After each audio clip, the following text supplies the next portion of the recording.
আজ সকালে না ভীষণ দেরি করে উঠেছি আমি, কারণ কালকে রাতে আমার এত দাঁতে যন্ত্রণা করছিল কি বলবো।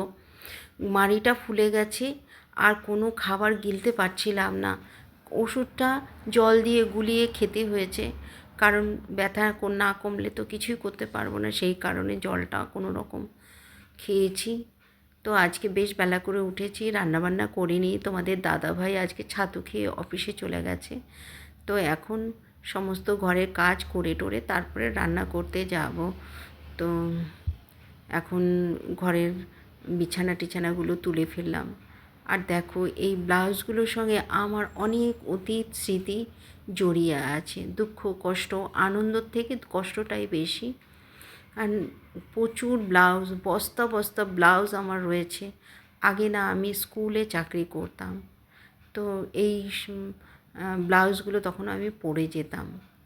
সংসারে বিভিন্ন কারণে আমাকে চাকরিটা ছেড়ে দিতে হলো। ছোটোবেলার থেকে শখ ছিল আমি স্কুল টিচার হব, ভগবান আমাকে দিয়েও ছিলেন। তো বিয়ের পর সমস্ত ঠিকঠাকই চলছিল, চাকরিও করছিলাম, বেশ ভালোই ছিলাম। মেয়ে ছোট, মেয়েকে দেখাশোনার লোক ছিল আমার। রিতার খুঁটিনাটিতে সকলকে অনেক অনেক স্বাগত। আশা করি তোমরা ভালো আছো, সুস্থ আছো। তা আমার শাশুড়ি মা বেশ 2 বছর ধরে অসুস্থ ছিলেন। তো অনেক চিকিৎসার পরেও তার কিছু রোগ ধরা পড়ছিল না। তারপরে দেবীশেটিতে নিয়ে যাওয়া হয়, সেখানে বায়োপসি করে বললেন যে ওনার লাংস ক্যান্সার আছে, একদম লাস্ট স্টেজ। তো আমরা বাড়ি নিয়ে চলে এলাম। তখন আমার শাশুড়ি মা আমার দুটো হাত নিয়ে বুকের মধ্যে বলল, তুমি ছাড়া আমার আর কেউ নেই। আমি ওনার মনের ভাষাটা বুঝতে পারলাম। মানে উনি সরাসরি বললেন না যে চাকরি ছেড়ে তুমি আমার পাশে থাকো, কিন্তু ওইভাবে বলাতে আমি বুঝে গেছি যে কি বলতে চাইছেন। সারা রাত ভাবলাম। পরের দিন স্কুলে গিয়ে আমি একদম একটা লেটার হেডমাস্টারকে ধরিয়ে দিলাম যে আমি বোধহয় আর চাকরি করতে পারবো না। খুব কষ্ট হচ্ছিল দিতে। যাই হোক, ছেড়ে দিলাম। তো ওনার সামনেই রইলাম। তারপরে মেয়েও ছোট, ওনাকে সেবা যত্ন করার লোকও ছিল, আমিও ছিলাম।